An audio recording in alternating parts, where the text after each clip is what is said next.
Hello everyone, it is me Vegeta T23 and welcome back to my new What If.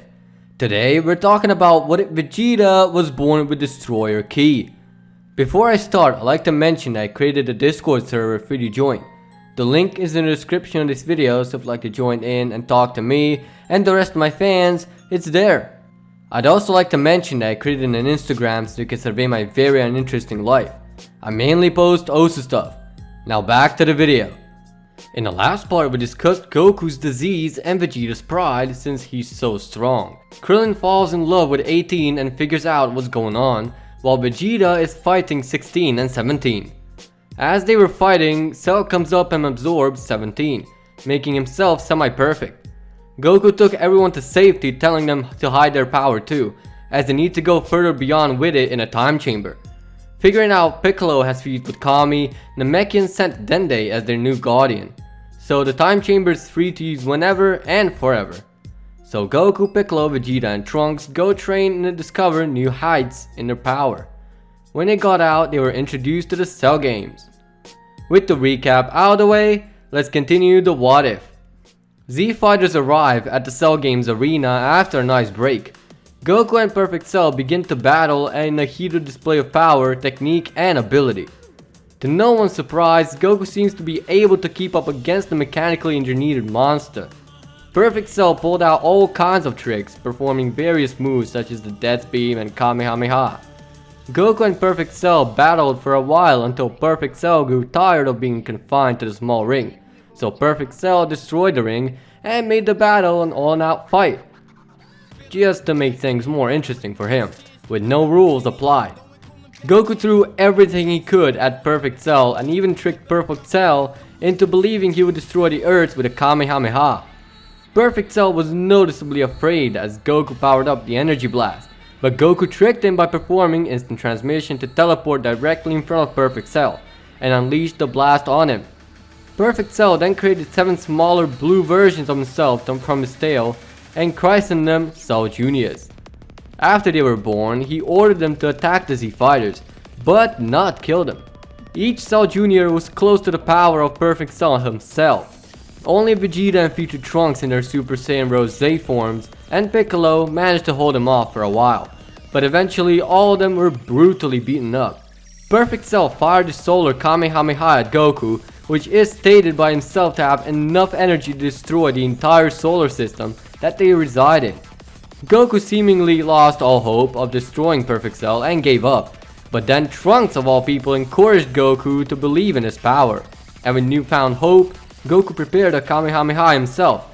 The battle between the Kamehameha waves proved intense, as Tien, Piccolo, Vegeta, Krillin and Yamcha watched. They began to doubt Goku's power. In a heated battle between Goku and Perfect Cell, the Kamehameha wave grew and grew, even though Cell nearly overtook Goku several times. Goku was aided by Trunks during the battle, who encouraged him and supported him against Perfect Cell. With this encouragement, Goku was finally in the right state of mind to put forth his full power, which seemingly brought the Kamehameha duel to a standstill. Everyone but Vegeta also assisted him in a 4-sided attack. The distraction helped Goku push his power even further, but it was still not enough. Vegeta, caught in his pride, ponders over whether to help Goku or stay on the sidelines. Finally, Vegeta's better side brought him to power up to maximum and go help Goku. Even though Goku was given it all of his power, Perfect Cell begins to take a huge upper hand in the struggle once again, which leaves everyone, even Goku and Trunks, very worried. Cell was about to fully overtake Goku. The Earth and everything on it was about to be destroyed, when suddenly a surprise Gallic gun from Vegeta leaves Perfect Cell a bit stunned and very distracted. Goku seizes the opportunity, encouraged by Trunks, who joins in on the Kamehameha and unleashes all the rest of his strength into the Kamehameha wave, which overwhelms Perfect Cell's Kamehameha and envelops him in an enormous energy. As Perfect Cell's body disintegrates, it is obvious Perfect Cell cannot understand that he has been defeated. His core is the last thing to burn up in the Kamehameha, as his destruction marks the moment of Perfect Cell's death. During the 7-year time skip, Goten was born, and since Gohan was training most of the time, Goten would join in too to train with Trunks and his older brother. Vegeta has become even more inclined towards his family due to knowing he's finally safe and has become aware that he does indeed have a wife and a kid. The day of the regular Tenkaichi Budokai is finally there and Videl is pretty trained up. Gohan and the rest of the gang is there too, patiently waiting on Goku and Vegeta to arrive. Soon enough, they arrive.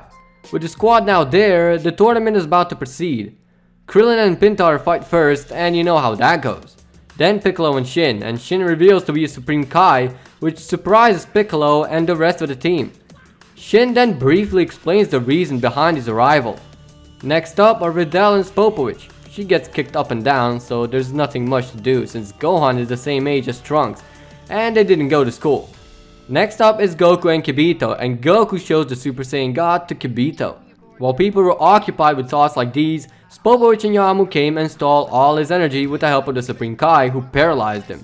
They then left, and so the Z fighters followed at a distance. Supreme Kai told Goku that his energy is worthless, since the plan of theirs requires regular ki to work on Buu, and so they're at ease. Once the two Majins returned to Babidi, he began reviving Majin Buu, to major horror of Shin, because he thought that divine energy won't work, but apparently it did. Majin Buu exits the ball and stands next to Babidi. From there, a mass destruction occurs.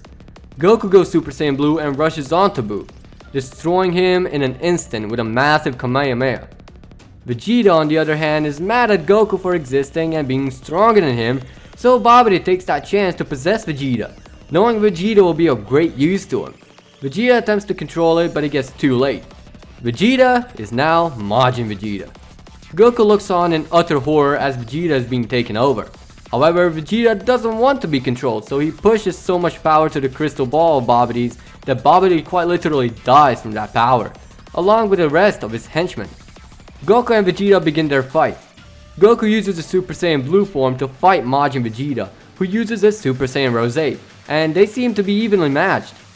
Majin Vegeta and Goku continue to battle. Majin Vegeta announces that he has not completely succumbed to Babidi's control. He only allowed Babidi to turn him evil by his own desire to return to his old ways because he is ashamed of himself for settling down and growing to love his new family, as well as being second to Goku in strength. The Majin symbol on Vegeta's forehead starts slowly fading away, as Vegeta gets back to his normal senses quite quickly. Goku tells Vegeta that he didn't know it was like this, and how he was only destined to defeat Cell. But with this power he has, he can defeat pretty much anyone, and it's even mastered. Vegeta drops that banter and proceeds to destroy Goku in combat, before pointing a Hakai towards Goku. Goku tells Vegeta that he's stronger just because he has this technique, that him being stronger doesn't mean anything when he can disappear into thin air in an instant. Goku is trying to save his own life at this point. Vegeta realizes that and completely gets past Babidi's magic and just says sorry. Vegeta then continues on how he was destined to become the greatest warrior, and for that reason, but he still needs to surpass him for the sake of his own fallen race. With that, Goku and Vegeta came to terms as not only Saiyans, but this time as friends too. The Earth was saved by yet still alive Goku, and Vegeta is accepting his fate as the ultimate Saiyan. And with that, we're leaving things be for now. Thank you for watching. If you want to see a YouTube short video of me fixing my phone, then click dislike. But if you liked the video, hit that like button. If you'd like me to cover your idea in the near future, comment down below. And as always, peace out.